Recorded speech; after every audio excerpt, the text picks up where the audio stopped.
다음에는 이제 그 비즈니스를 이제 인수하시는 입장에서 보면 어떤 방식으로 인수하는 것이 좋은지에 대해서 좋다기보다는 이제 장단점이 있죠. 각각의 방법에 대해서는 약간의 장점과 단점이 있기 때문에 이것을 이제 설명하는 시간을 갖도록 하겠습니다. 그럼 이제 비즈니스를 인수하는 방식에는 이제 두 가지 방식이 있는데 자산 인수 방식과 주식 양수 방식이 있습니다. 그래서 자산 인수 방식의 경우는 그 인수하시는 분이 이제 회사를 설립해서 인수를 하셔야 됩니다. 그래서 회사와 회사 대 회사의 거래가 되겠죠.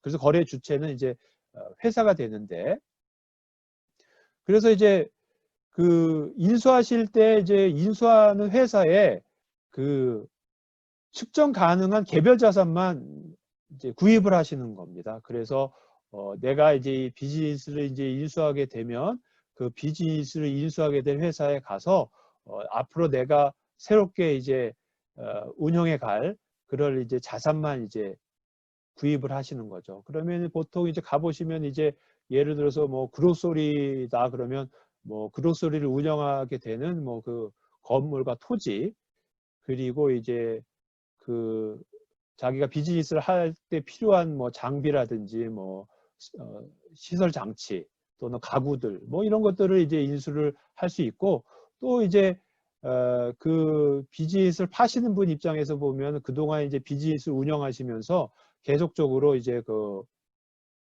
키워오신 이제 그러한 것에 대한 보상을 또 받아야 되거든요. 이제 그러면 이제 그런 것들을 이제 권리금의 형태로 그 거래가 이루어질 수가 있습니다. 그러면 이제 사시는 분은 이제 권리금을 추가로 더 주고, 이건 이제 다른 말로 영어권이라고 하고 영어로는 이제 굿윌이라고 하는데, 이런 부분들을 이제 눈에 보이는 유형 자산과 권리금을 이제 추가로 지불을 하고 자산을 인수하시게 되겠습니다. 그러면 이제 인수하시는 분 입장에서는 사실 이런 부분들을 향후에 이제 감가상각의 형태로 비용 적용을 받으실 수가 있거든요. 그렇기 때문에 이제 향후에 이제 인수한 금액의 인수한 자산은 이제 감가상각을 통해서 계속적으로 이제 비용 처리를 받으실 수가 있습니다. 이에 반해서 이제 그 주식으로 인수하시는 경우는 이제 회사를 별도로 세우실 필요는 없고 개인 입장에서 주식을 인수해서 그 회사의 새롭게 오너가 되시는 겁니다. 그렇기 때문에 이제 별도의 회사를 세울 필요도 없고 별도로 회사를 세우기 위해서 뭐 퍼밋을 별도로 받거나 뭐 이러실 필요가 없습니다. 그렇기 때문에 사실 이 그 주식을 이제 인수받는 방식은 사실 좀 거래를 하는 것이 굉장히 간단합니다. 계약서에서 이제 주식만 인수하시기 때문에 되기 때문에 자산을 인수하는 경우에는 이제 뭐 자산에 대해서 별도로 그 계산을 해야 되겠죠. 뭐 이 가치가 얼마나 되는지 뭐 이런 거 이제 해서 법률적으로 이제 그 건물이나 이제 토지가 있는 경우에는 이제 그 주체가 바뀌는 것이기 때문에 그것을 취득세를 납부한다든지 뭐 등기 등록을 한다든지 이런 절차가 필요하기 때문에 사실 그 자산을 인수하는 방식이 이제 법률적으로는 좀 약간 다소 복잡한 부분이 있습니다. 하지만 이제 주식을 인수하시면 단순히 이제 주식만 구입하시는 거기 때문에 좀 절차가 간단할 수는 있겠죠. 그렇기 때문에 이제 거래 주체는 개인과 개인으로 이루어지는 것입니다. 하지만 이제 그 인수하시는 입장에서는 좀 조심하셔야 할 부분이 있습니다. 주식을 인수하는 경우에는. 왜냐하면은 이제 주식을 인수하는 경우에는 이제 측정 가능한 자산만 인수하는 것이 아니라 거의 그 회사가 보유하고 있는 이제 부채에 대해서도 그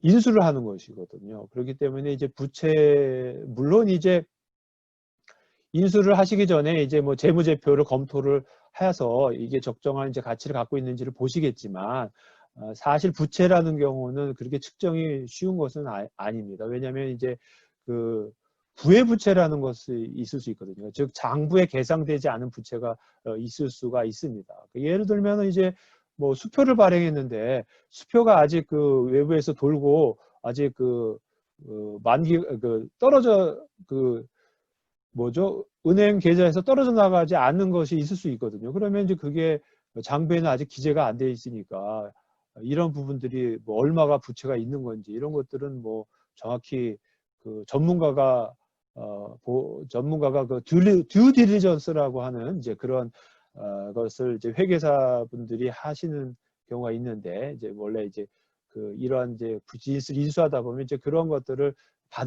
평가를 받으셔야 되는데, 뭐 스몰 비즈니스다 보니까 이제 그런 부분을 이제 생략을 하실 수가 있거든요. 그러다 보면 그냥 세금 신고한 그 노티스 투 리더 같은 보고서만 보고 과거에 이 회사가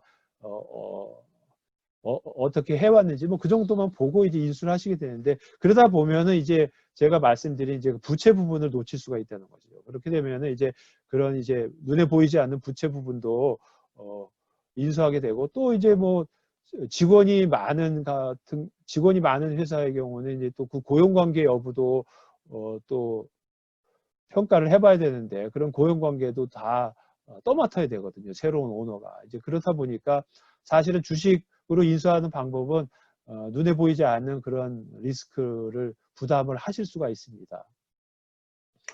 그렇기 때문에 좀 많이 이제 유의를 하셔야죠. 하지만 이제 그 주식을 파시는 쪽에서는 굉장한 이제 베니핏이 있을 수 있습니다. 뭐냐면은 이제 앞에서도 설명을 드렸지만 스몰 비즈니스의 경우에 일정 요건을 충족을 하시면은 그 양도차익에 대해서 면세를 받으실 수 있거든요. 그래서 지금 2020년 기준으로 해서 스몰 비즈니스의 경우에 주식을 매도하셨을 경우에는 그 양도차익의 88만 3천 불을 평생 동안 그 캐피탈 게인에서 면제를 받으실 수 있는 그런 그 혜택이 있거든요. 그렇기 때문에 사실은 비즈니스를 파시는 분 입장에서는 웬만하면 주식으로 파시는 것이 유리합니다. 그래서 이런 세금 효과가 있기 때문에 양도자 입장에서는 이제 주식을 파시는 게 유리하고, 매수자의 입장에서는 이제 그 자산인수 방식으로 비즈니스를 이제 구입하시는 것이 다소 유리합니다. 하지만 그래서 제가 보면은 이제 대부분 한 90% 이상은 주식인수 방식으로 스몰 비즈니스의 경우에 주식인수 방식으로 인수하시는 것 같습니다. 왜냐하면 이제 본인이 정확하게 파악할 수 있는 부분만 이제 인수하기를 원하시거든요. 그러다 보니까 파시는 분 입장도 매수자 입장을 고려해서 이제 주식 인수 방식보다는 자산 인수 방식을 좀 이용해서 파시는 것 같습니다. 하지만 이제 파시는 분도 어떻게 보면은 이제 이러한 그 주식으로 팔 경우에는 상당한 부분의 그 캐피탈 게인을 절세를 할 수 있으니까 이러한 부분을 고려해서 인수 가격을 약간 조정을 해준다면 보다 더 원활하게 비즈니스를 사고 파는 그런 이제 방법이 될 수도 있으니까 주식으로 파실 경우에는 약간 거래 금액을 이제 조정을 해서 본더 그 주식 비즈니스 인수하는 방법 인수하시는 분에게 보다 이제 좀 약간 이제 베네핏을 줄 수가 있겠죠. 그러니까 좀 어트랙티브한 그런 이제 딜을 제안할 수가 있겠죠. 그렇기 때문에 뭐 꼭 뭐 자산 인수 방식이 아니더라도 주식 인수 방식도 거래가 이루어질 수가 있다고 봅니다. 예. 그러면 지금까지 그러면 비즈니스 인수 방식이 자산 인수 방식과 주식 인수 방식 두 가지 방법이 있다는 것을 설명을 해드렸습니다.